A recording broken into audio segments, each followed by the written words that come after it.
Example 2. Express the following as a sum or difference of two trigonometric functions. First, 2 sin 4 theta into cos 2 theta. तर इथे ह्या दोन फंक्शनमध्ये sine function आणि cos फंक्शनमध्ये इथे प्रॉडक्ट आहे, मल्टिप्लिकेशन आहे आणि ह्याचं आता आपल्याला काय करायचंय, कन्व्हर्शन करायचंय सम मध्ये. तर इथे हा फॉर्म्युला वापरायचा आहे, defactorization formula, conversion of product into sum or difference.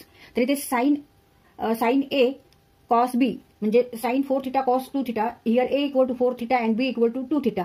Therefore sine A plus B plus sine A minus B हा इथे आपल्याला फॉर्म्युला वापरावा लागणार आहे. Sine A cos B 2 sine A cos B. तर ह्या फॉर्म्युला काय म्हणायचं, डिफॅक्टरायझेशन फॉर्म्युला. इथे प्रॉडक्ट दोन ट्रिग्नोमेट्रिक फंक्शन मध्ये प्रॉडक्ट आहे, मल्टिप्लिकेशन आहे आणि त्याचे इथे कन्व्हर्शन सम म्हणजे ऍडिशन मध्ये झालेले आहे.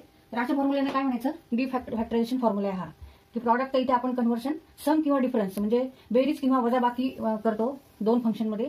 तर अशा फॉर्म्युला डिफॅक्टरायझेशन फॉर्म्युला असं म्हणतात. आता इथे आपण हाच फॉर्म्युला वापरायचा, 2 sin 4 theta cos 2 theta. Here A equal to 4 theta and B equal to 2 theta.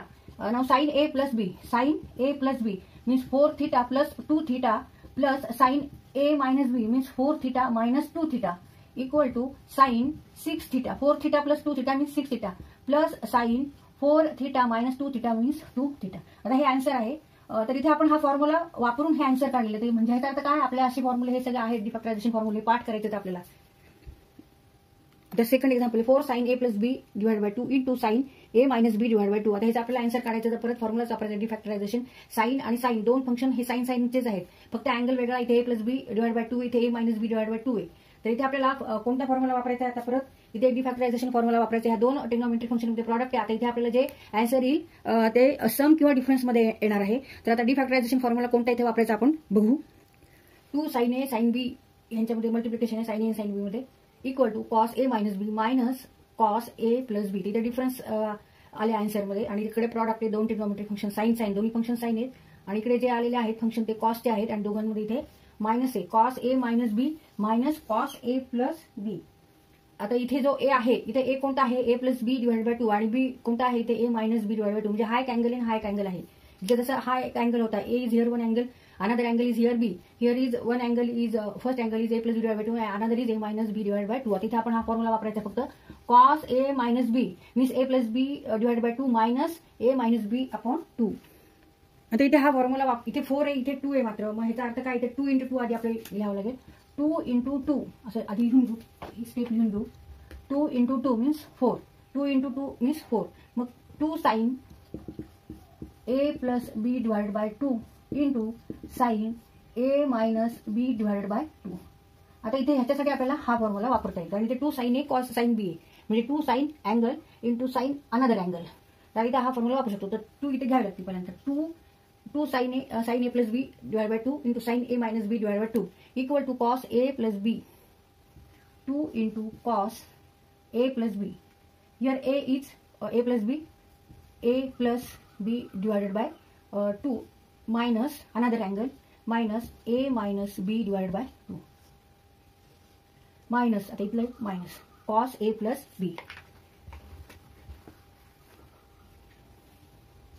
cos in bracket A plus B divided by 2. आता प्लस आहे इथे sine, plus A minus B divided by 2. आता हे आपण solve करू. आता इथे negative चिन्ह आहे, इथे पॉझिटिव्ह आहे आणि इथे निगेटिव्ह आहे. मग आता हे इथे चेंज होईल, निगेटिव्ह इकडे पॉझिटिव्ह चिन्ह होणार, because product of 2 negative number equal to positive number. आणि इथे डिनॉमिनेटरला 2 आहे, त्याच्यामुळे आपण एक 2 घेऊ.